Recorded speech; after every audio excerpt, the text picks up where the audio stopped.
what I plan to do today is three things. One, I'm going to just review what we learned from talking about Telemachus and the difference between a psychological and an ontological explanation of somebody's behavior. And then I want to talk about Helen's escapade with Paris, which is another example of the kind of behavior which I think, and I hope I try to convince you, is better understood in an ontological than in a psychological way. That is, you understand better what's happening with Telemachus and Helen when you understand what kind of worlds they had, and how, in a way that they couldn't have done consciously and by willpower, their worlds got changed by a power that they felt came from outside themselves. The gods, the way they would put it. Their worlds got changed. And so I will just review that and then talk about Helen, and then talk about sleep, which is the most simple and purest form of the special kind of relation that people have to the gods. I don't want to be mysterious about it, but I'll say what it is, but it won't have much point until we fill in the examples. But the idea is that the modern man has this idea of willpower and responsibility and choosing their own path, and that happens sometimes. But Homer's interested in another something, which is, we could call it, instead of activity, receptivity. It's the way some people experience a kind of power that takes them over, that they can't bring on, and they can't control, they can't start it, they can't stop it, and yet, according to Homer, that's really where the action is. That's where the most important things that happen to human beings happen to these human beings when they're being receptive to these powers that Homer calls the gods. Of course, they presumably had some kind of sense of there being an actual person there. Mostly they don't see the gods directly. Back to Telemachus. Telemachus sees Mentes, an old family friend, who is the power from outside that flips him out of being a boy into being a man and a prince, instead of a boy being exploited by a bunch of absolute bad guys. I still haven't found the word for bad guys. They don't seem to have a word for bad guys. Can you imagine? I mean, heroes are the good guys. How do you describe the suitors? As villains? That doesn't seem right. Slaves? No. I don't know what. Maybe somebody does back there. What? Scoundrels. Well, that's pretty good. I'll buy that. That's better than wicked. Wicked sounds too Christian and or at least biblical in some way. Scoundrels. Okay. Yes. No, they are definitely antagonists, but that's sort of not their personality. That's just the job they've got. Yes. What? Vultures. You're all describing something too local. You're talking about how they behave. Yes, unscrupulously like vultures. But what's the sort of general feature of their way of being in the world, to put it this way? It's got to be something more general. Well, you'll see a lot more in later reading. I mean, it certainly amounts to, and maybe one of these words will do, a way of ignoring all that is sacred and traditional and appropriate according to their culture, and just taking care of themselves. Yeah. Well, again, that's specifically, I mean, I think you could be opportunists and yet not drinking all that wine and eating all that meat. That could be, in other situations. So, and they're exploiting him, but exploiters doesn't sound right. We want some sense, let's wait and see. I mean, it gets clearer and clearer that they pay no attention to the gods, they pay no attention to the prophets, they have no sense of gratitude, they don't make any sacrifices to the gods out of gratitude, and and that just, they do everything wrong. We don't have a word for wrong enough. Bigger than any of the particular wrongs, which you all listed. One more wrong, and then I go, okay, two, but that's it. Then this is not what I intended to lecture on. I always end up talking about something else. Go ahead. Ah, I like that. Yeah, I mean, they go against everything that's sacred, which is that list of traditions and gods and stuff. I think the opposite of sacred is profane. Funny, the opposite of heroes, which is the really good guys, isn't profane. I gotta stop. You see, it's partly, you want something that goes with the good guys, but you can't say, okay, one more hand I saw. You can say something and then I have to stop this. What? Rebels. It's the selfishness that makes it not rebels. I mean, if it weren't that their main occupation seems to be eating and drinking, you could think maybe they were at least somehow revolutionaries or rebels, but they're not. They're just, I've got the scoundrels. I take that as the best I can do from him. Yeah. Aha. That's a terrific question. What is ontological about the suitor's action? Nothing. I think that's part of the trouble. They're in no touch with the sacred. They have no sense of wonder and gratitude. They've got a world. Every human being has got a world, but their world is very impoverished. It's sort of like an animal world instead of a human world. All they want to do is eat and drink, and apparently it turns out later seduce the servant girls, and that is their, and that's not being in the sacred ontological dimension. It's not in. They haven't got even the notion of what in the ontological. The main moods are wonder and gratitude. That'll come out more too as you read. Okay, but we will get back to that. I'm now convinced that it's harder than I thought to get this right. So I'm still reviewing now, but then I'm going to get to Helen. Then I'm going to get to sleep.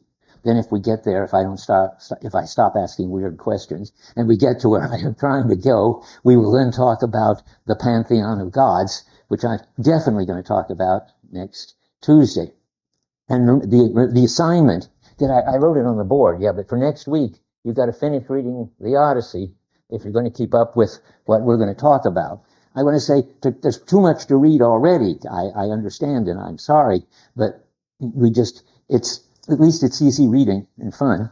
And there are two things you don't have to waste your time reading. Having now skimmed the introduction, I didn't see that there was anything of any interest in it. That this person, he was just sort of replaying what happened and saying, yeah, that kind of thing happens too. Now we can see some parallels. If I missed the point of the introduction and then somebody read it and got a lot out of it, let me know. I don't want to just dump it. However, I don't want you to have to do extra reading if you've already got the whole Odyssey to read. And the other thing that you don't really need to read is book 24. If you get up to book 23, then the suitors are all dead, and after that it doesn't matter. But if it was just me saying, there's something in Homer that you don't have to read, that would be outrageous. But most people think, and I certainly agree, book 24 is so inferior to the rest of the Odyssey that it looks like somebody just stuck it on at the end. The ending is just totally implausible and uninteresting. So anyway, but once you got to book 23, I can't imagine anybody who will be able to resist and go on to 24 and keep your eyes open. See if you think it's part of the Homer story or something tacked on by somebody else. Okay, now I'm going back to this. Just to summarize still, a psychological account of what happens to Telemachus. I just want to review. He's a boy daydreaming, and he gets switched by Mentes to being a lucid man, a prince taking over his domain.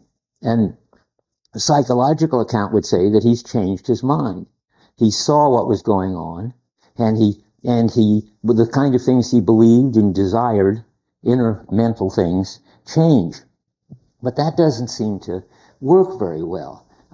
Who would have made the decision to change their way of looking at things. It doesn't seem possible that if he's still a boy, he can't he's not in a position to make up his mind to take responsibility for his kingdom. Once he's made up his mind to take responsibility for his kingdom, he's no longer a boy. It doesn't seem that you can explain in terms of his psychology, how he comes at that time to change his whole way of relating to the suitors and to his mother and to the world. It looks like it's got to be something that he will experience as coming from outside himself, because the whole self is changed. But the psychological people will say, no, there's the same guy. He has some of these beliefs and desires, and some of them have changed, just like that. That doesn't capture the totalityness of the change. That's where the ontological comes in, that the world has changed. And that doesn't seem to be something you can do, change your world. Jumping way ahead to the end of the lecture, it's like falling asleep.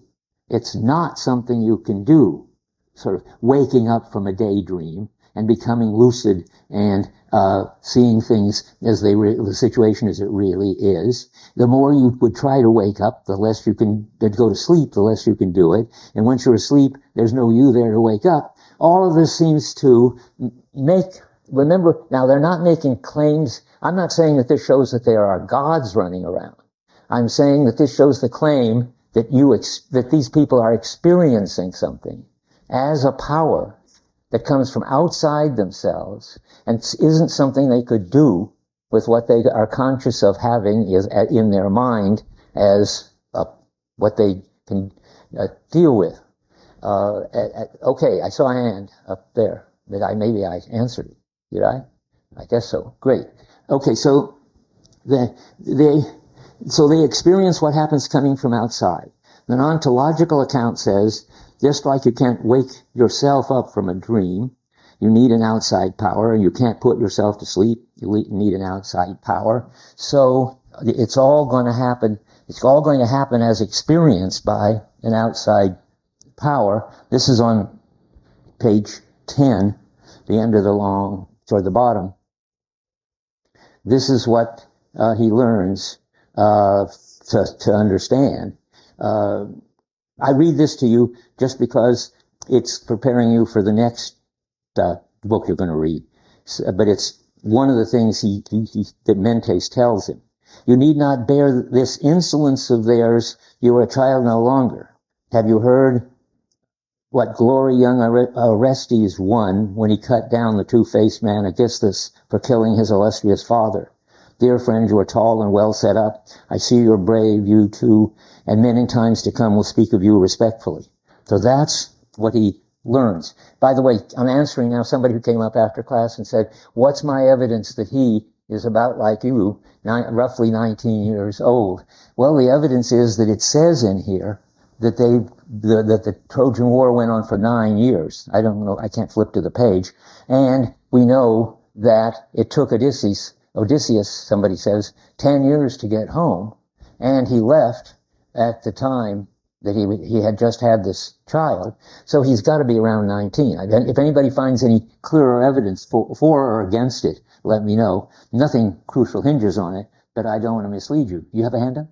Oh, okay. So the ontological account we've talked about already. On 11,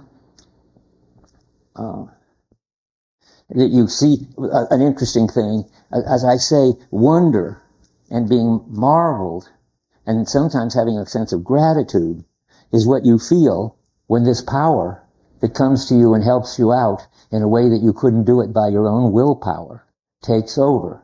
That's what you feel when, for instance, your world gets changed so that you see clearly what your situation is. That's what you see when you wake up from your daydreams. So the way it's put here is the middle of 11. Athena puts a new spirit in him that is, I think, puts him in a new mood and clearer now so that he marveled to himself. That's the sense of wonder. Divining that a god had been his guest, that some power that cared about him had intervened in his life, in effect. Then, godlike in his turn, he joined the suitor. And remember I said that really, Lattimore says, I'm sure it's right, godlike man, he joined the suitor. So he goes from a daydreaming boy to a lucid, wide-awake man. That's what we said last time. And that didn't just change his inner beliefs, that changes his world. What does that mean? Well, that means that there's a whole collection of things and people and activities and roles all together make up the world. You've got your world, the world of the students. You've got equipment to which you need to carry out that world. This is just in general what a world is, because I keep saying a world. And you have, let's see, there's something else I wanted to say about it. Oh yeah, there are roles in the world: students, professors, administrators, buildings and grounds protectors, and so forth. So there are these shared practices, way of doing things, way of eating, way of standing, way of talking. There's the equipment for doing this business of being a student, and there's what I've forgotten it again every time I get close to the last thing I want to say. What was it? Somebody who wrote it down. There are three. Somebody knows. Okay, well then I'll have to think about it. He's a world. It's got to have a mood, I think I said.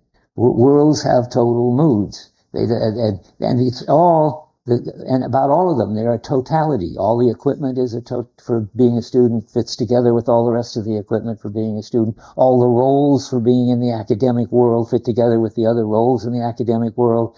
And whole moods can be, I mean, you as a class, so to speak, have a mood. You may not notice it. It's so pervasive and taken for granted, but you're always in some mood. And Homer knows that.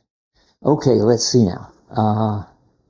Good. Now, here's where we started last time, because as soon as I got done saying something around like this, right after class, somebody came up to me. Who said this to me? Because I want to quote you. Said exactly the right thing to say next. Was it you? No? Somebody, no, not you. I think the guy behind you, but I'm not sure. Somebody's coming up and said, but this is an irresponsible way to be. Telemachus should take control of his life. He shouldn't just let the gods wake him up and tell him what's important and so forth. This is it's his responsibility to take over his role as prince, and he's got the capacity to do it. Every human being has enough willpower and lucidity that they can form the true beliefs, and they can act on their own to do what they're supposed to do. And that student, I thought, isn't he here? Because he was okay. He was. Did I give a review right? Okay, he is the perfect straight man for this next move, because that's exactly what everybody thinks now when they read the Odyssey. That's exactly the sense in which Homer's world, the Homeric world, is utterly different than the modern world. They've got a different understanding of what it is to be a human being and to act and what makes sense to do and so forth. So, and he's my excuse for bringing in the two most important sort of commentators from sort of somewhere in the 50s, but they're sort of classics for understanding the Homeric Greeks. And I just read you a little bit from each of them, because remember I said, and I just want to show you, that the way people read Homer now is this smug view that we have understood better what it is to be a human being and what it is to be an actor, to act in the world and so forth. They were like children. They didn't understand yet. And when they do understand, they'll understand just what he said, that they should be responsible for what they do. What kind of, you'd just be an animal if you wouldn't take responsibility, recognize what you do and take responsibility. So poor Homer just hasn't got it. So there's a book, The Discovery of the Mind, by Bruno Snell. I'm not even going to write it on the board because I just don't recommend that you read it. I just want you to know that this is what people were reading and writing in those dark old days. He says, on page 20 of The Discovery of the Mind, we believe that a man, we moderns, we believe that a man advances from an earlier situation by an act of his own will through his own power. If Homer, on the other hand, wants to explain the source of an increase in strength, he has no course but to say the responsibility lies with the god. You see what's happening there? I mean, he's just assuming that you can take responsibility lucidly for what you do, as if you could take responsibility for going to sleep and waking up and being a child daydreaming and so forth. And you advance from that by your own will, and Homer doesn't understand that. So he has to attribute that to a god. He contributes it to a god, all right.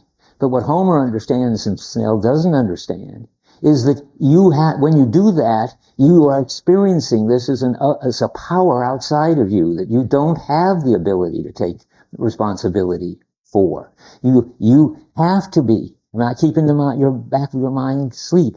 You can't go to sleep on your own. What's Snell going to tell us about that?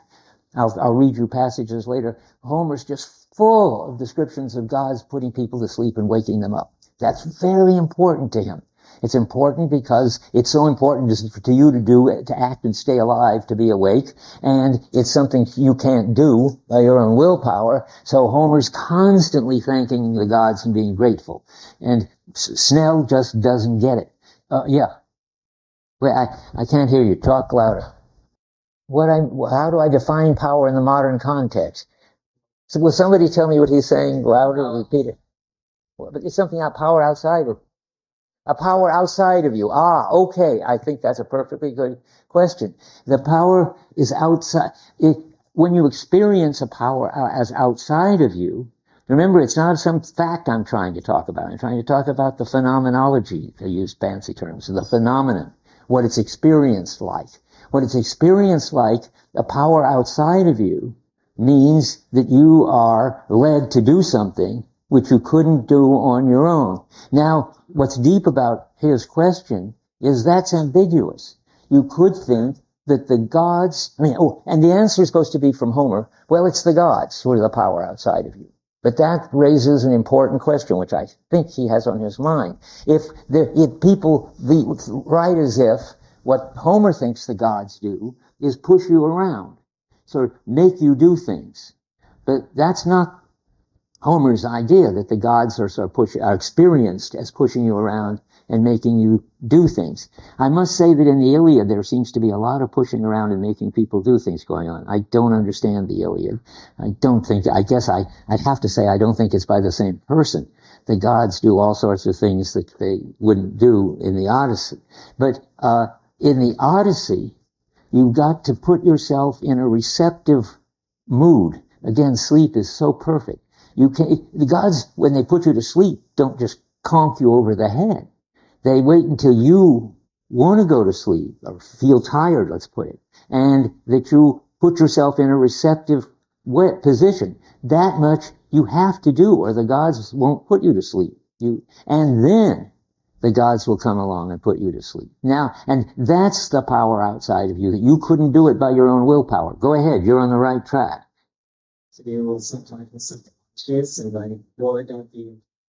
In a modern context, I have trouble still hearing you. You're obviously on a wavelength I can hear. What would an outside power be in the modern? Well, that's what I tried to answer already in Block. We're not asking a kind of realist metaphysical question. Are there really gods? Do they exist? What do they look like, and how do they operate? It's a phenomenon that we're talking about. And that's fair, because Snell and the other guy I'm going to read are all in the game of trying to understand what it's like being a Homeric Greek. And what it's like is, let's try it, something happens to you which you want to have happen to you, and which you have to prepare yourself for it to happen to you, but you can't make it happen by trying, but it happens, and then you're grateful. That's all you need for the power outside of you. You don't want to say, or at least Homer doesn't want to say, well, there's really a power inside of you, and it's the unconscious, or as Freud thinks, or it's the will, as say Kant thinks. It's not some power that pushes you around like your drives in Freud. And it's not something that you can just will on your own by willpower, like people after Descartes think. Descartes, sort of 1650, begins this modern way of looking at things by saying that we've got almost infinite power to think whatever we want to think and do whatever we want to do.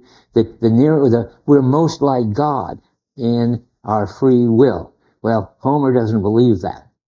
And now it's a question is, and that's not a metaphysical claim. Well, where does it come from, this power and so forth? It's that when we do the most terrific things that we can do. Let's just stop talking about sleep for a minute and say, suppose you're a baseball player and you hit a home run with the bases loaded and you sort of hardly know what you were doing. You were just drawn into doing it. You couldn't have done it if you tried to do it. You've got to be in the flow.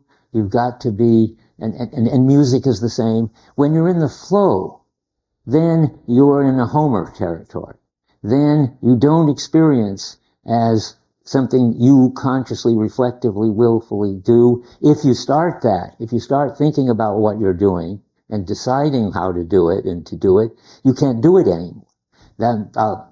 There's a famous example of a baseball player named Knobloch. How many have heard of the Knobloch phenomenon?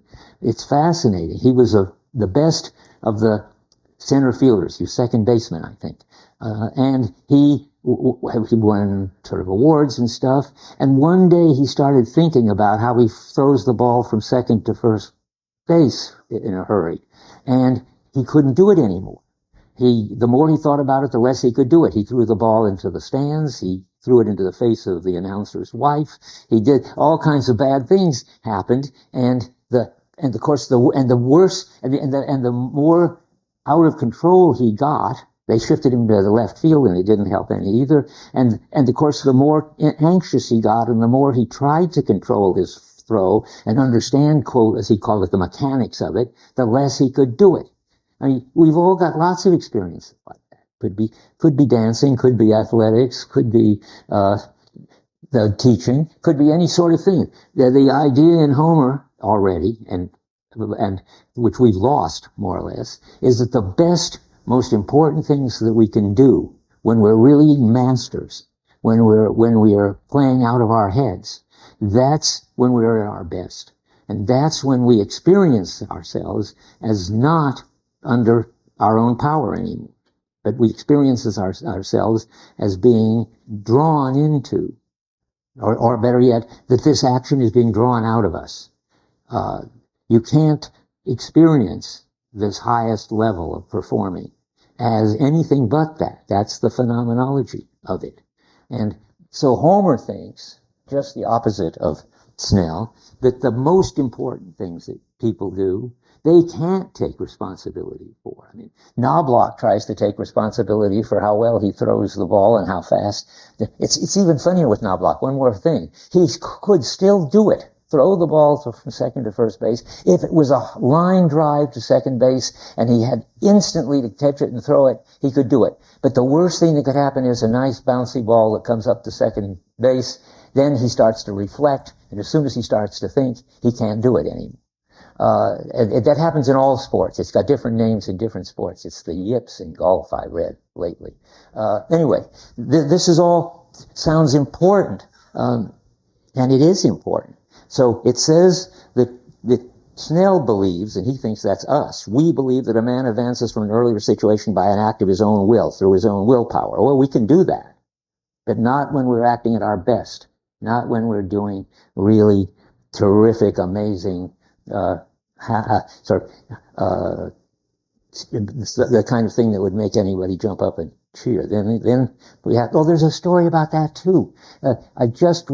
I wonder if anybody saw this on TED, on TV. Elizabeth Gilbert, how many have read Eat, Pray, Love? Lots, I imagine. Not so many. There are millions of people out there who have, I think 5 million or something. Anyway, she was, what? I guess so. People like me read it.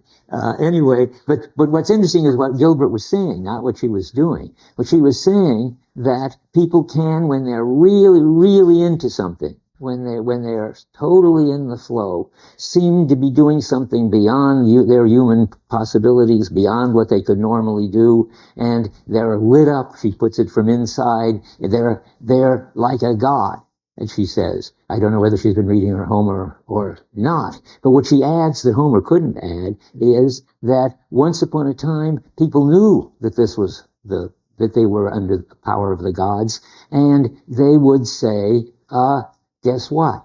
Allah. And Allah, because it was in Spain that this was happening, Allah gradually, she says, through the ages got transformed into Ole. And when they yell Ole in a flamenco concert or in a bullfight, they are saying this is a godlike thing. They are beyond them what a reflective human being can do. Okay, that's all an answer to him. Have I given you anything to think about, or are you still convinced? I don't expect to flip you out of modernity in a lecture, so don't worry about it. I won't worry about it. Go ahead. Being in the flow when you're playing a sport and experiencing the power outside of it. No, I think that's the same thing. I think that when you're in the flow, what you experience is that these actions are being pulled out of you, that you are just the sort of, I can't think of what to say. You're the receiver of this something that you're very grateful for, which is pulling you into doing this without necessarily, I try to just say, without your being able to think about it or reflect about it or will it, because if you do, you lose it. So it's all one package. Yeah. Well, religions, the very religious, spiritual people often feel that their actions are guided by something in hell. I think It's only dominant in a secular society, but those in a secular society are still religious. I think we still have it in various ways. The religious people take this power to be the power of actually some entity operating on them, presumably, and that's certainly one way to understand it. And I'm certainly not saying that's wrong. I'm just saying we can make a minimal claim if we just describe it as the phenomenon. But for a lot of people, this is important, and not just in sports and music and lecturing and being students in when you're really absorbed in all that. It could be that you can have a religious version of it, and then you'll feel grateful, and you'll have a sense of the sacred, and you'll have a sense that some being is actually looking out for you. I just want to say that you can have this without having that, but certainly you can have that, and religious people do. Is that an answer? Because I don't think it's quite a question yet. I mean, yes. I mean, I want to say certainly that's a very important version of the experience of the sacred, namely that there is some being that actually is the power that's looking out for you and that's leading you to do these amazing things. But all I'm trying to say is the important issue can be stated just in terms of how you experience when you're acting at your best and bringing out things at their best. Is that because you've got the clearest ideas in your mind, or is that because you've quieted the analytical mind? Do people still read a book called Inner Tennis? But probably not. It's all about how you can be a super tennis player, but you have to quiet your analytical mind. It's the same point. It's the Knobloch issue again. Yeah. Good. You guys should get together. Yes and no. Mostly, no, you are not accountable for your actions. That's the scary side of the Homer story. You can't have everything. It looks like when you're at your best, you are not a being who has the willpower to do or to stop doing what you're doing, and therefore you are not accountable. We've got to go back. That's where Helen comes in. You guys are reminding me what this lecture is about. Yes. A lot of just those referring to your having years, but the idea that there's something can force you out of the outside that she gets to the council with. Do you think that's like a valid idea? I had trouble hearing you. Somebody.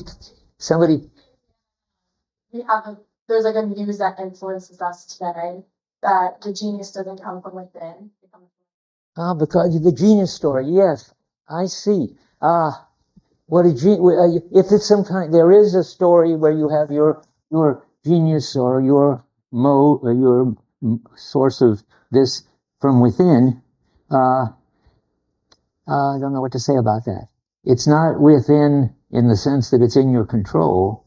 That's the important thing. If you have a genius or a muse that's dictating things, great music or whatever to you, it's doing it in a way that you feel that it's not you, but something it can be somehow in you, but it's leading you to do what you're doing. Is that helpful? Yeah. I was just wondering where that left free will. If divine inspection is going to expire in free will, then where does free will come inspection? Why does free will come what? Where does it come in? Well, it comes in with the idea. It's sort of interesting. Free will is just not a notion for Homer. He wouldn't know what to make of it. He thinks that, he would probably think, well, no, he might know what to make of it. I think he would. You know who he would think would have free will? The suitors. It's a good thing we talked about the suitors. They go against the tradition. They go against what you're supposed to do. They aren't swept off their feet. They don't have any gratitude. They just freely believe. They just freely desire this and that, and freely decide to go after it.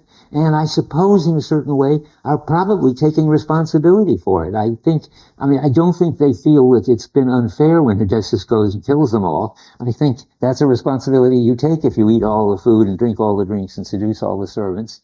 And they've got it. And what does Homer think? Well, I'm trying to think what he would think.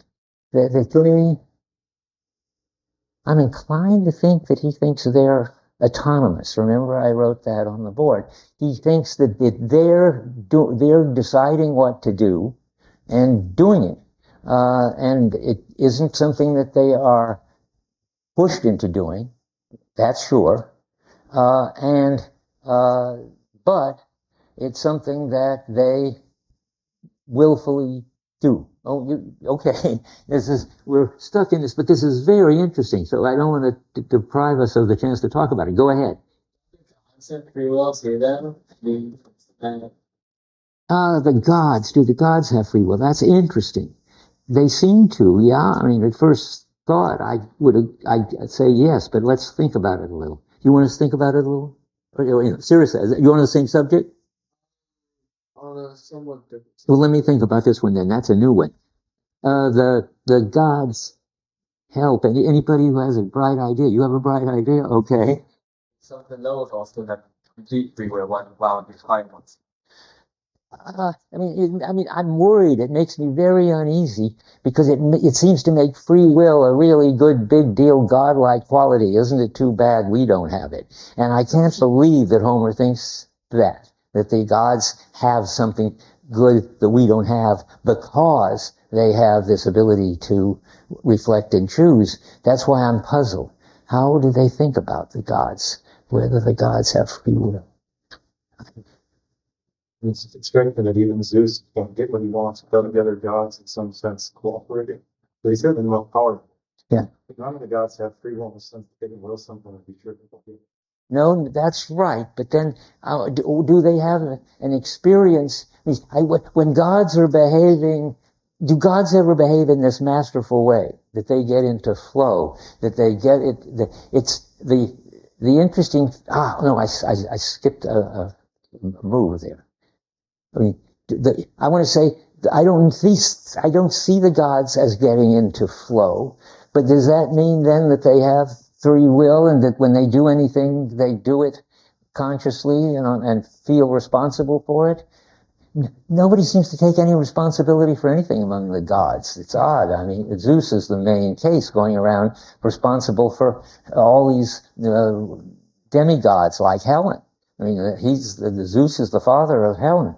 And you don't find them ever taking any responsibility for their offsprings. Do they take any responsibility for anything? They make up their minds, they deliberate. I don't know what to think. I have to think Go home and I have to go home and think, but I won't leave until the lecture's over. Go ahead. Say what now?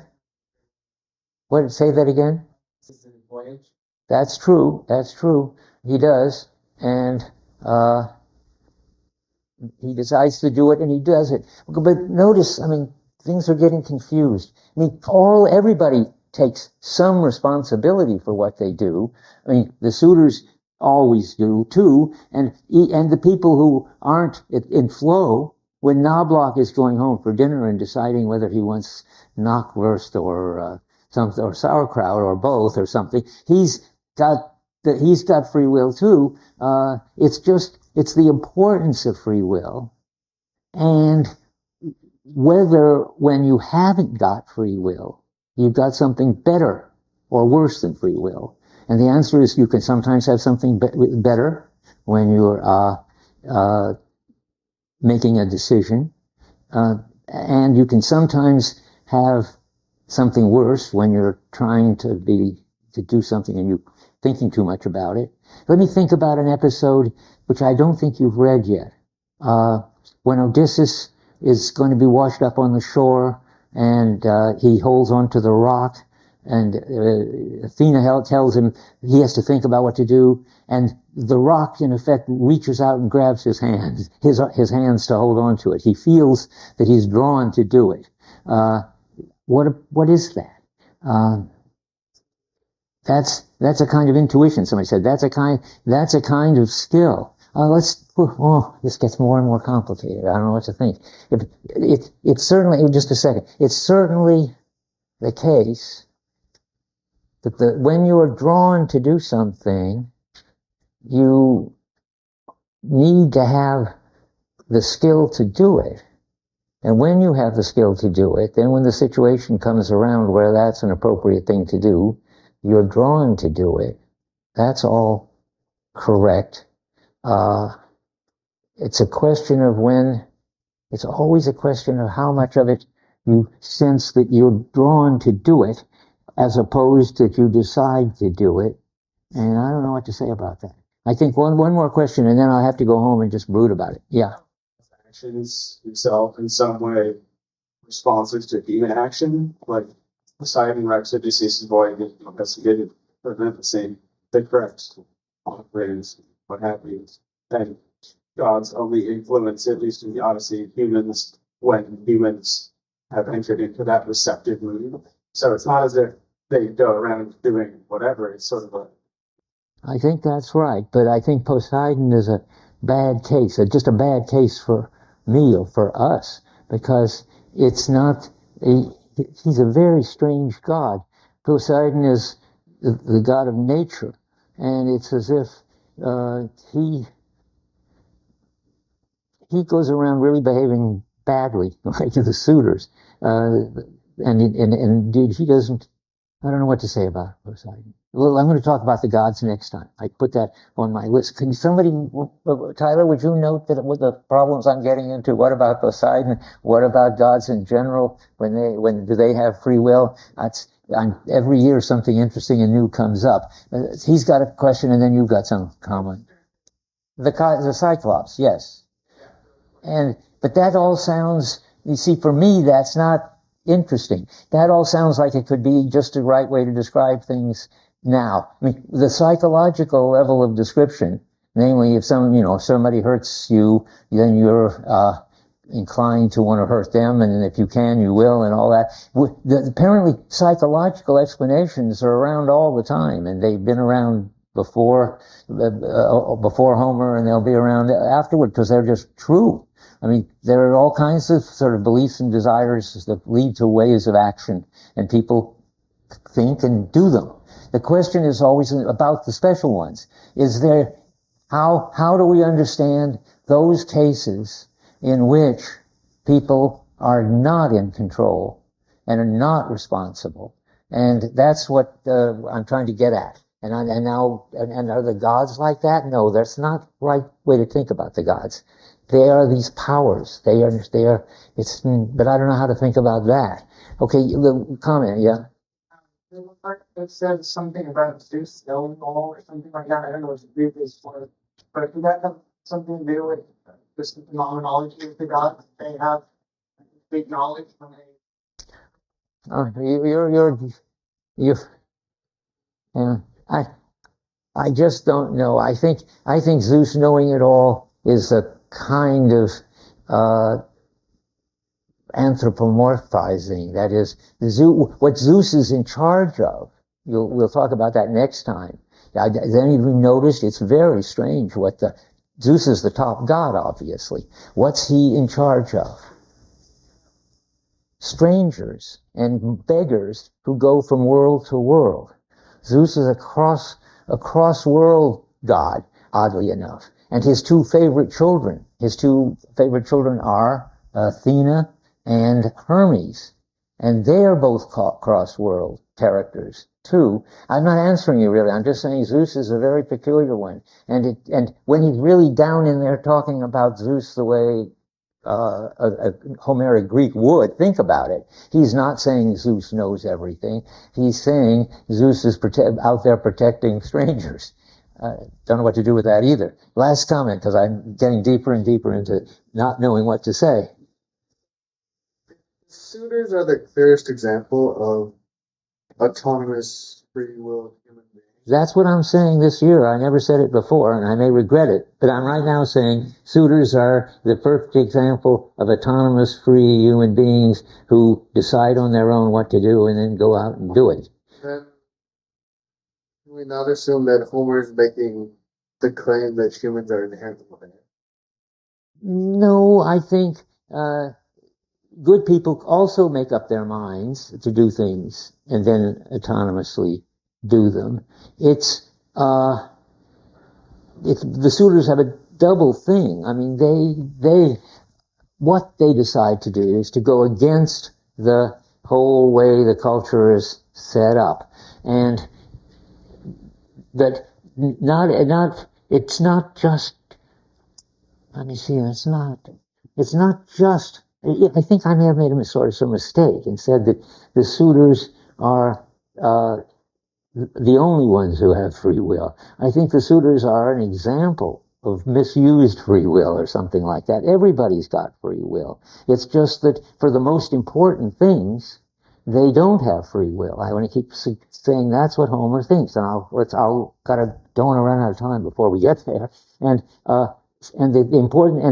the suitors are people who, when they do what they think is the most important thing, do have free will, but it's not an important thing. It's a bad thing. But people can do good things too and do them freely, choose them. Don't do them in this way of having them drawn out of them. Yeah. It's hard to say whether the people with Homer's free will, because our traditional concept of free will depends on the distinction between inner and outer. Do I have in mind? No, I don't. Don't go on. Partly because I don't agree, but partly because you're getting beyond what people normally have as a core. It's hard to say whether you have free will. Well, let me. I think it's time to stop this discussion and just read you one more thing from Dodd, and then go on. And when I've given my favorite example, then test it on what you just said. But before I have to go on and say, okay, we've heard. There are just two people I want to read. The other one is named Dodd, D-O-D-D-S, Dodds, and it's the Greeks and the irrational. And they have the same idea that the gods are he's got a new idea, a new wrong idea. Namely, the gods are the outward projection of inward subjective phenomena. There are these things going on really in our minds, but we think that they're going on out there. I'll read you one quote from page 11. Whenever someone has a particularly brilliant or particularly foolish idea, when he suddenly recognizes another person's identity or sees an omen, he remembers what he might well have forgotten when he does remember it. Or when someone says, when any kind of something happens that's not the normal thing, then instead of looking to see what particular inner thing it might be, Homer just says, well, it's the gods. So I'll read just more of that. The recognition, the insight, the memory, the brilliant idea, when they come suddenly into a man's head, See, he's got the sense here of something that comes from outside of you. Often he's conscious of no observation or reasoning which led up to them. But in that case, how can he call them his? A moment ago they were not in his mind, now they're there. Something must have put them there, and that something is not himself. So he speaks of it non-committally as the gods, or some god. That is, what he's saying is that when you have whenever anything happens that's out of your own power, you do attribute it to the gods. So much it sounds just like me or Homer. But that's just because you're ignorant. If you knew what kind of past memory was driving you, or what sort of Freudian impulses were driving you, if you knew what inner thing was really happening, then you would talk about it. You would say that it was a, quote, psychic intervention. It was in the subject's own consciousness, and this is their sort of primitive way of thinking about it. That's all I want to read. So the gods are the outward projections of what's really happening, which is inward, subjective phenomenon. Okay, all of that talk is getting more and more hard to understand as we talk, which is all right. I mean, that's how you have to do when you're doing philosophy. You have to follow out all these sort of intuitions and see where they lead and how to put them together. What we need here is some way to answer the challenge of the humanist. The challenge of the humanist is, but look, this must be a very primitive and pathetic culture because it doesn't require you to be responsible for the very important things that you do. In fact, the more important the thing that you're doing, the less you're responsible for it. That can't be a grown-up, mature way to think about things. And maybe it isn't, but the first thing I want to convince you of, we sort of did this backwards. I was trying to describe the phenomena so that you could see that that made sense. Now I want to say, what I want to tell you is that it may well be that Homer's got the phenomena right. But there are two things. What does Homer think about this business of responsibility? And then could we find phenomena in our experience which supports the irresponsibility thesis? What's the irresponsibility thesis? That when you're acting at your best, you're not responsible for what you're doing. You're doing what you couldn't choose to do. It's being pulled out of you, so to speak, what you're doing. That's what he's objecting to. That's what the humanist is going to say just shows childishness on the part of Homer. Okay, now what's the test case? Well, the test case is Helen. And it's really dealing with Helen that I first got into this whole business of giving this course and talking about the Odyssey, because it was so clear that Homer at least, has this interesting and very different view, which isn't just primitive and childlike, but which is, interesting and maybe even right. So, but what is it? Well, I'm going to read stuff that I wrote when I started thinking about this for a while. At a lavish dinner party in honor of their guest Telemachus, and before her husband King Menelaus and the full complement of Spartan aristocrats, Helen tells a sensational story, a story of bravery. It's not a story of bravery and heroism. Rather, the most beautiful woman in the world describes how long ago she left Menelaus, her husband, and their young child to run off with an irresistible, handsome house guest. That was Paris. Yes, that's right. That's her story of how she started the Trojan War. A strange thing to say, and this is where if you're paying attention, your hair stands on end. What's she doing talking about this at a dinner party in front of Menelaus? And it's hardly something that she should be proud of and that he should be hearing. And so what's shocking is, one, that she does it, and two, that nobody's shocked. She goes on, and there's no stunned reaction at all. How many? Probably not very many. How many have seen the movie Eyes Wide Shut? something absolutely similar happens in there at the very beginning of the movie. You don't notice it, but the woman, I don't remember her name, tells the guy that she once saw a Navy officer sitting next to them in a restaurant, and when she saw him, she immediately felt that if he asked her to leave with him, she would just abandon her husband and her child and go with him. It's the same phenomenon. But instead of his thinking, gee, that's a terrific thing to do, or we got to tell everybody you've had this experience and you should have left, and so forth, he, in Eyes Wide Shut, he goes into a kind of psychotic state for the rest of the movie. He is so upset. Well, obviously that's not what's going on here. Menelaus is not upset. There's no moral outrage. Everybody seems to think that it's fine that she ran off with Paris.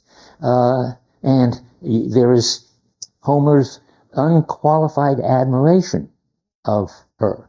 Not only now is Helen back with her husband, playing the perfect hostess and wife, but Menelaus congratulates her on this story she just told. He says, "A marvelous story, my dear, and very becoming."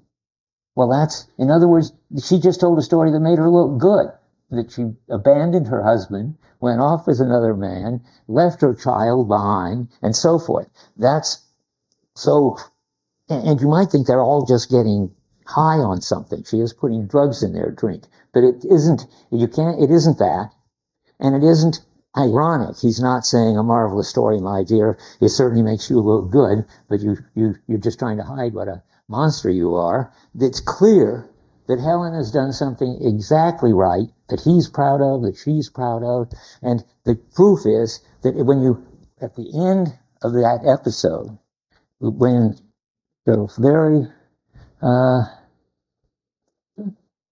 where is it?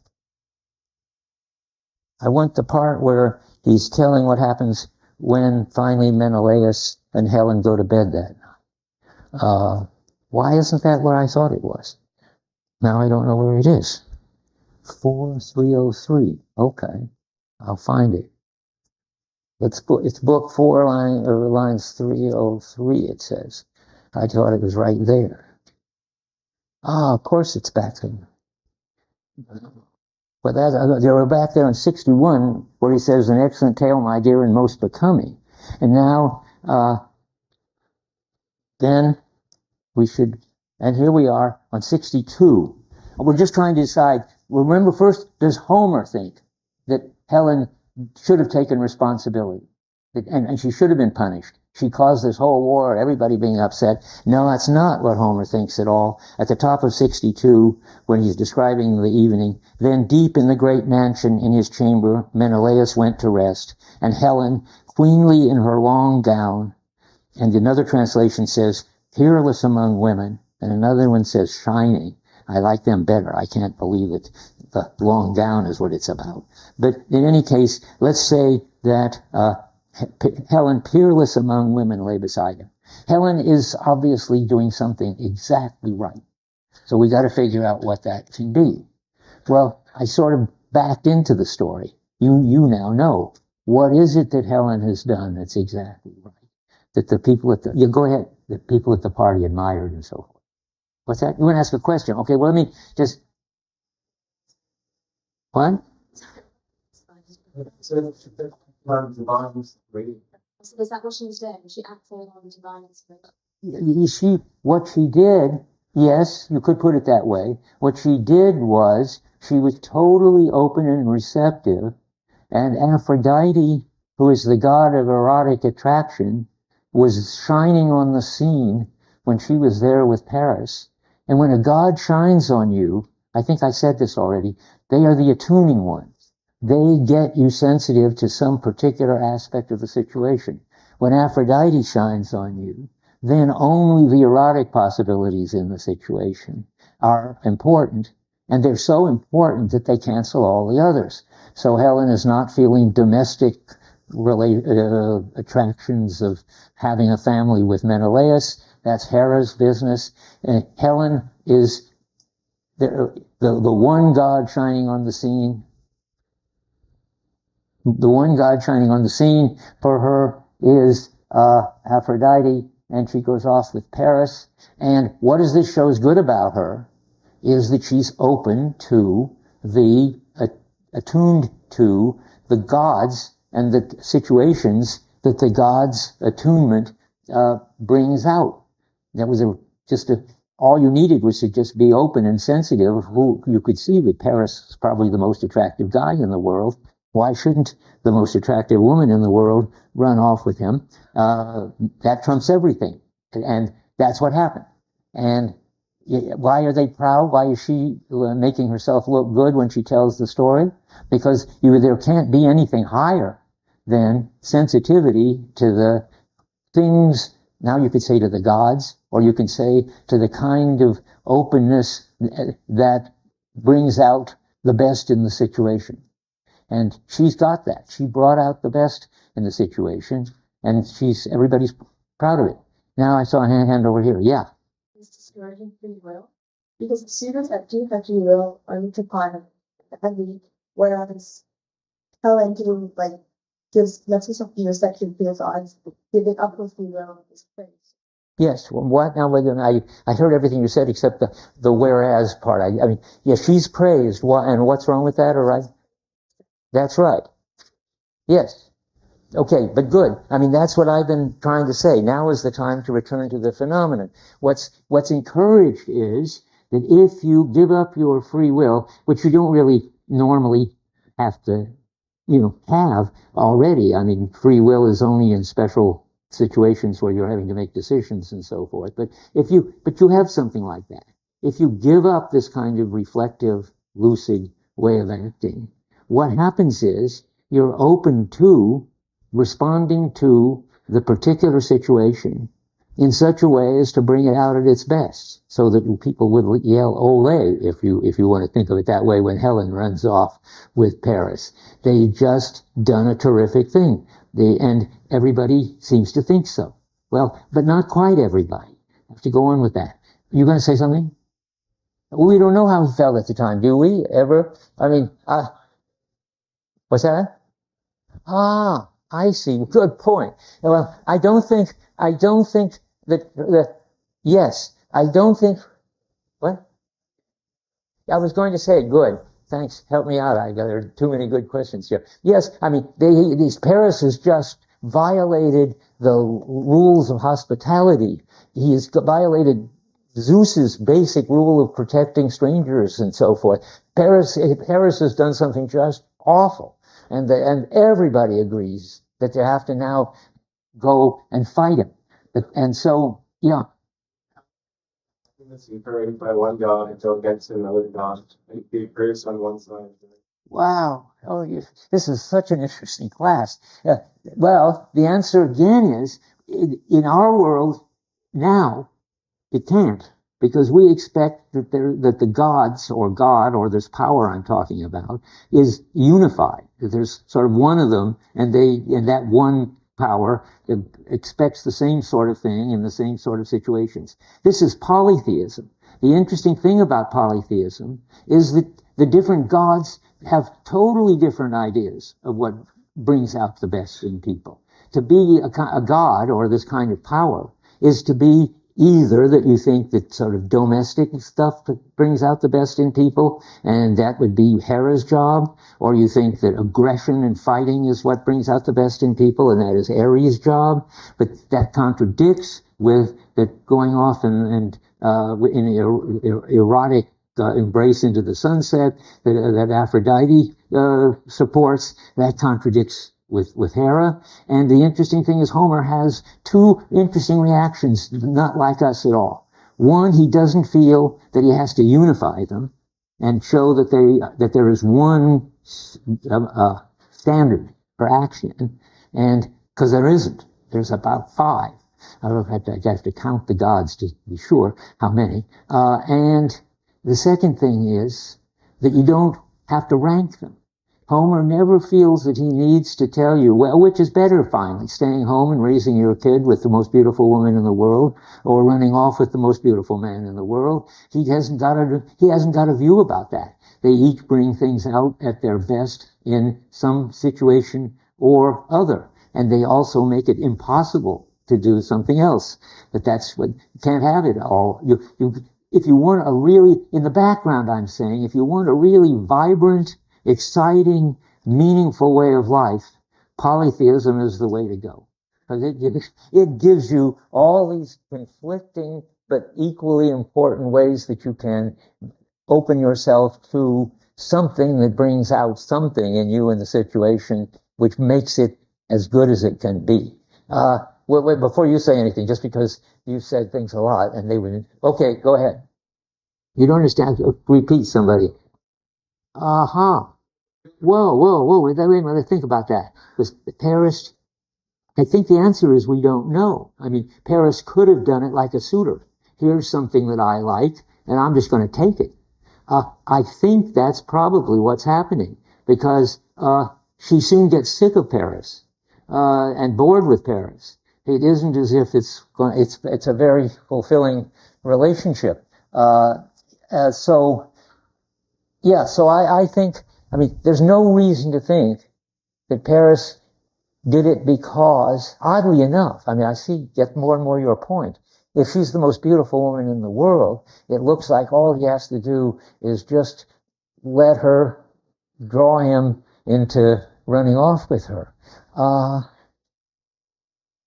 But Aphrodite, this has got to do with something I don't understand, I realize. Are the Homeric gods, they run Troy too, of course. The Iliad is all about the way they fight with each other. And does Paris? I think the answer is, but I'll let you guys talk in a minute, is we just don't know. If you look at, I mean, we only see Paris at first hand as a complete loser when he runs away from the battle. You haven't read that yet, I don't think. It comes and jumps into bed with Helen, who is not happy about that at all. And Paris seems to be a kind of, he's more like a child than a primitive. He doesn't seem to have a sense of what it makes sense to do. But keep your eyes open. Maybe I'm missing something. It never occurred to me to ask this question. Now over there, yeah. That's right. That's good. That's important. I think that's very important. Every person has a kind of tendency to get into certain kinds of situations and not others. And that's their God. They may, I think, probably in exceptional cases, have others, but the main thing is Aphrodite is Helen's god. She's always ready to be swept off her feet and carried off by some attractive man. That's her life. And the interesting thing I keep wanting to say is that everybody admires her for it. Nobody says she's a wanton. A wanton is a person who just satisfies every desire. It's not like that. I mean, she really feels this overwhelming attraction and brings out the best, but it isn't good enough in Paris when they run off with each other. We're supposed to think, because it's in the light of golden Aphrodite that this kind of thing happens. And when things happen in the light of golden Aphrodite, they're good things that happen. Yeah. Didn't Aphrodite basically fall herself into Paris because, like she said, like she would give them the most beautiful woman in the world. So, like, without Aphrodite, Paris would really have been successful in seducing Helen. So, how would it be they fall? Because without, like, he would be, but Aphrodite was the one that was. Well, interestingly enough, I think what you're saying is, then why don't people blame Paris? Well, I think that's a good point. That either they should, and Homer just doesn't bother to mention it, that he does, then he would be like a suitor. He just put his own selfish interests ahead of Aphrodite and Zeus, who protected strangers. I mean, he did a very bad thing. So he's probably not acting under any god. He's a selfish kid, I think. So what do I think about that? Well, I think that's just it. That he's not drawn to run off with Helen. He just happens to be seeing that she's attractive. It's funny, the light, I'm just getting deeper into this. I don't know where I'm going to end up. So the light shining on the scene is Aphrodite's light. That's why Helen runs off with Paris. But it isn't as if Paris is reacting to Aphrodite's light and seeing all this as sort of sacred, erotic attraction. I think he just wants to run off with the beautifulest woman in the world. He's just a kind of spoiled brat. And I don't think anybody ever says anything good about him. I'm surprised that somebody doesn't say anything bad about him, except that he turns out to be a boring lover later, apparently. Yeah. Distinction between them, pretty much on the basis of what other people say about them. People praise Helen universally. People think that Paris is. Yes, I think that's right, but I wouldn't trust it if it was just other people. I mean, there's one other person who's higher than any of the other people, of course, Homer. And it's Homer who says that she's peerless among women. So it's, I mean, we are asking in terms of what other people think of what's happening. It's all very external, and not about their inner needs. You had a quote you wanted to use. I used the word on purpose because of that. Surely, oh yeah, before time runs out, we've got to notice that Helen gets called by herself, exactly, a wanton, and that's very important and interesting. I take it, this is what's happening, is that she has fallen out of love with Paris. And now we got to say things about moods, and we've only got 5 minutes. This is the whole point of all this discussion, is how important moods are. It's a mood culture. Moods conflict with each other. Moods come on in a way that you don't control it. Moods stay around in a way that you can't get rid of them. And if you think that moods are important and see how much they influence our behavior and make it exciting and meaningful and dangerous and risky and so forth, you're going to live an exciting life. That's behind what we're saying. And one of the things that Helen does, and I was going to look for it, regrets at the bottom of 60. She wanted to come home. She said, I come around before to dreams of sailing home, and I repented the mad day Aphrodite drew me away from my dear fatherland, forsaking all and so forth. Well, first you have to see that looking at the Greek, I had to, if she repented it, that would have meant that she thought that it was wrong. She didn't think it was wrong. Latimer says she grieved for it. She knew that, one, she caused this very bad war, and worse, she doesn't love Paris anymore. She thinks he's a total pill. And looking back on it, she now regrets, that I think the right word would be to say, not that she repents it, but she regrets that she ran off. And that's okay, because that's how moods are. I mean, when you're in one, you deny the others. Now she's in I'm happy with Menelaus, what a wonderful couple we are, we're the model of happy domesticity. I just can't stand the memory of how I was so just swept off my feet by Paris. And each time you're in a mood, it somehow wipes out all the other moods. It's like weather. You can only experience a beautiful sunny day all over. You can't experience a beautiful sunny day with a sort of rainy spot in it. When she was taken off, thought Paris was wonderful and ran off with him, that was total. It wiped out Menelaus and the kid and everything. When she discovered what a loser Paris was, her disappointment and annoyance was total, and it made her regret that she ever ran off with him. But that's okay. That's whenever you have any doubts, ask yourself look at the phenomenology of moods. We don't usually do that, but Homer's very good at doing that, and you can follow Homer, and if I help sort out the translation, you can really get a deep understanding of two things: what a moody culture is like, and I had two. What moods are like and how their phenomenology is. One. Secondly, what is a culture like who thinks that moods are very, very important, and that they're not just sort of psychic states inside of people that are come and go, but that they determine all the important things in life, because moods are how you discover and bring out what's important. I saw one hand. We have 1 minute. Where's that one hand? Helen's comments at face value, and they didn't politically for her to say she never liked Harrison for, and the coach is lost. It's not taken down. That's that is their finding. Well, I think we should take her at face value if it seems like a plausible thing that could have happened, and if there's no reason for her to be lying. I mean, I think Helen, part of her being so open, is going to just tell you what mood she's in. And she says it several times in several different ways, how she regrets now having run off. Okay, now where did I get? I got to moods. I'll begin next time with talking about sleep, which I already talked about a little bit anyway. One thing before you start to go, as you read it, keep every reference to sleep that you find, because I haven't got the pages. I've only got the references. Okay,